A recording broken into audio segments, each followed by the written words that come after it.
இறை இயேசுவில் எனதருமை சகோதர சகோதரிகளே, இந்த 13வது அதிகாரமானது இதோ பெரிய ஒரு சீர்திருத்தத்தை நெகேமியா மறுபடியும் செய்கிறார்.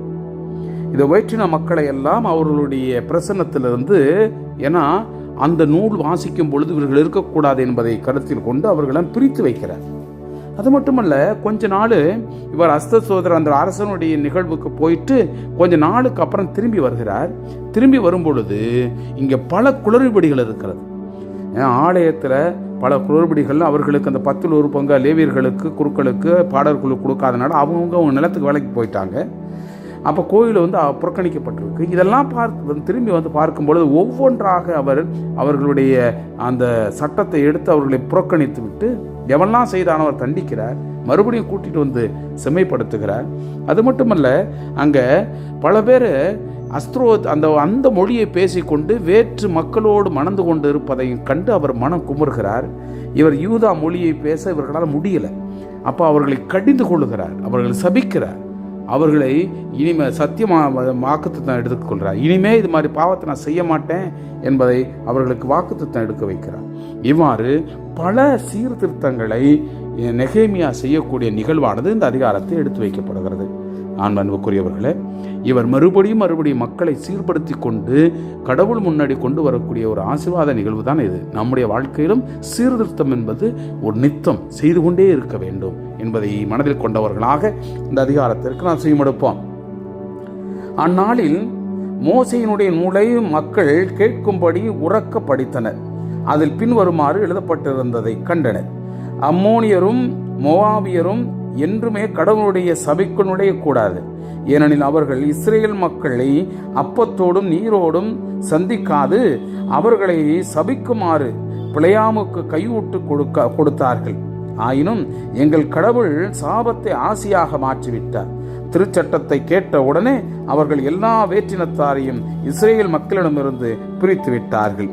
இதற்கு முன் தோபியாவுக்கு உறவினரான குரு எலியாசியிடம் எங்கள் கடவுளுடைய இல்ல கருவூல அறைகள் ஒப்படைக்கப்பட்டிருந்தன. இவர் தோபியாவுக்கு பெரிய அறை ஒன்றை கொடுத்திருந்தார். அங்கேதான் 3 படையல்களும் சாம்பிராணிகளும் பாத்திரங்களும் லேவியர், பாடகர், வாயிற்காப்போர் ஆகியோருக்கான கட்டளைப்படி கொடுக்கப்பட்ட 10ல் 1 பகுதியான தானியம், திராட்சரசம், எண்ணெய் முதலியவையும் குருக்களை சேர வேண்டிய காணிக்கைகளும் வைக்கப்பட்டிருந்தன. இவை எல்லாம் நடந்தபோது நான் எருசலேமில் இருக்கவில்லை. ஏனெனில் பாபிலோனிய மன்னர் அர்தசஷ்டாவினுடைய 32ஆம் ஆண்டில் நான் மன்னரிடம் சென்றிருந்தேன். சில காலத்திற்கு பின் மன்னரிடம் நான் விடை பெற்று எருசலேமுக்கு திரும்பி வந்தேன். தோபியாவுக்கு கடவுளுடைய இல்ல முற்றத்தில் ஒரு அறை கொடுத்த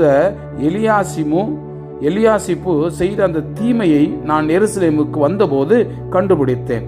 நான் மிகவும் சீற்றமுற்று தோபியாவினுடைய வீட்டு பாத்திரங்களை அறைக்கு வெளியே எறிந்தேன்.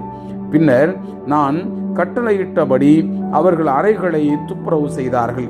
பிறகு நான் கடவுளுடைய இல்லத்து பாத்திரங்களையும் காணிக்கைகளையும் சாம்பிராணியையும் அங்கு திரும்பி கொண்டு வரச் செய்தேன். மேலும் லேவியருக்கு சேர வேண்டிய காணிக்கைகள் அவர்களுக்கு கொடுக்கப்படவில்லை என்றும், இதனால் அங்கு பணிபுரிந்து வந்த லேவியரும் பாடகரும் தத்தம் நிலங்களுக்கு ஓடிப்போய் விட்டனர் என்றும் அறிந்தேன். அப்பொழுது அலுவலர்களை கடிந்து கொண்டு அவர்களிடம், கடவுளின் கோவில் கைவிடப்பட்டு கிடப்பதேன் என்று கேட்டேன். பின்பு அவர்களை ஒன்று கூட்டி ஒவ்வொருவரும் தத்தம் கடமையை செய்யுமாறு பணித்தேன். அதன் பின் யூதாவின் மக்கள் அனைவரும் தானியத்தையும் திராட்சரசம், எண்ணெய் ஆகியவற்றில் 10ல் 1 பங்கையும் கருவூல அறைக்கு கொண்டு வந்தனர். குரு சிலேமியாவையும் திருச்சட்ட வல்லுநர் சாதோக்கையும் லேவியர் பெதையாவையும் கருவூலங்களுக்கு பொறுப்பாளர்களாக நியமித்தேன். மத்தினியாவுக்கு பிறந்த சக்கூரினுடைய மகனான ஆனானை அவர்களுக்கு உதவியாளராகவும் நியமித்தேன். ஏனெனில் அவர்கள் நேர்மையானவர்கள் என்று கருதப்பட்டார்கள். தங்கள் சகோதரர்களுக்கு பங்கிட்டு அளிப்பதே அவர்களது கடமையாகும். என் கடவுளே, இதன் பொருட்டு என்னை கண்ணோக்கும். என் கடவுளினுடைய கோவிலுக்கும் அதன் திருப்பணிக்கும் அடியேன் உண்மையாய் செய்துள்ள அந்த நற்செயல்களை மறவாதேயும். அக்காலத்தில் யூதா மக்கள் ஓய்வு நாளில் திராட்சை ஆலைகளில் வேலை செய்வதையும் தானிய பொதிகள் கொண்டு வந்து கழுதையின் மீது சுமத்துவதையும் கண்டேன். திராட்சை ரசம், திராட்சை பழங்கள், அத்தி பழங்கள் முதலியவற்றின் சுமைகளை ஓய்வு நாளில் அவர்கள் எருசலேமுக்கு கொண்டு வந்தார்கள். ஓய்வு நாளில் உணவுப் பொருட்கள் விற்பதை நான் கண்டித்தேன். மேலும் அங்கு வாழ்ந்து வந்த தீர் நகர மக்கள் மீன் மற்றும் வணிக பொருட்களை யூதா மக்களுக்கு எருசலேமில் வாழ்வோருக்கும் ஓய்வு நாளில் விற்று வந்தார்கள். எனவே யூதாவினுடைய தலைவர்களை கடிந்து கொண்டு நான் அவர்களிடம் கூறியது, எத்தனை தீமையான செயல்களை நீங்கள் செய்கின்றீர்கள்! ஓய்வு நாளை நீங்கள் தீட்டுப்படுத்தலாமா?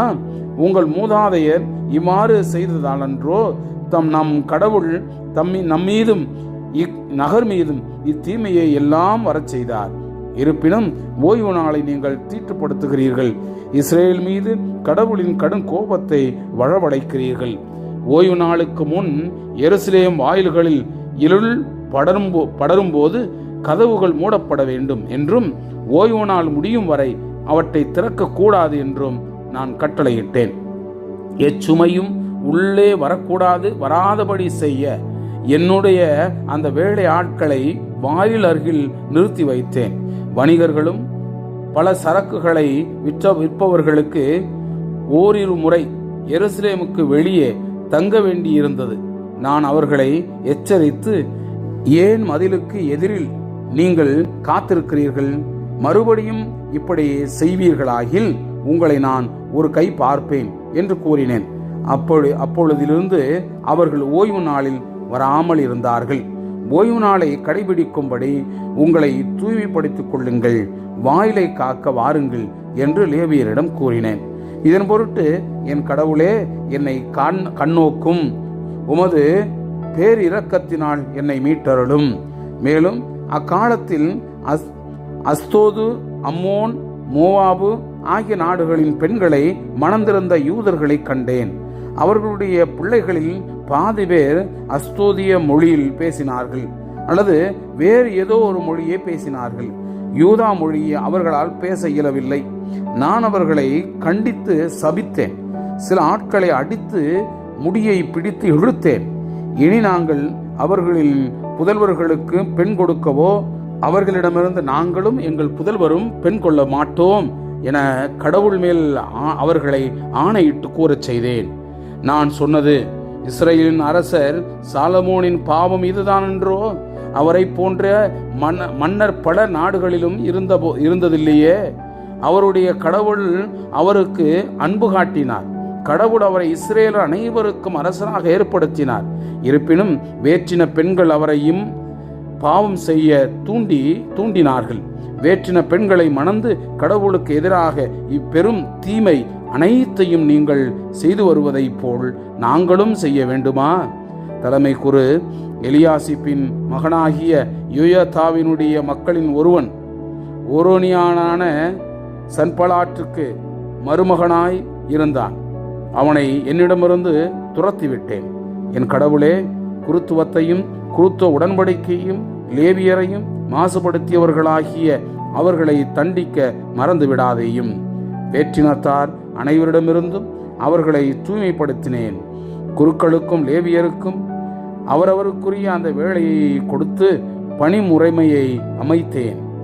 விறகு காணிக்கைகளையும் முதற்கனிகளையும் குறிப்பிட்ட காலங்களில் கொடுக்க ஆவணம் செய்தேன். என் கடவுளே, என்னை நினைவு கூர்ந்து எனக்கு நன்மை செய்தருளும். Praise the Lord. இயேசுவுக்கே புகழ். மரியே வாழ்க.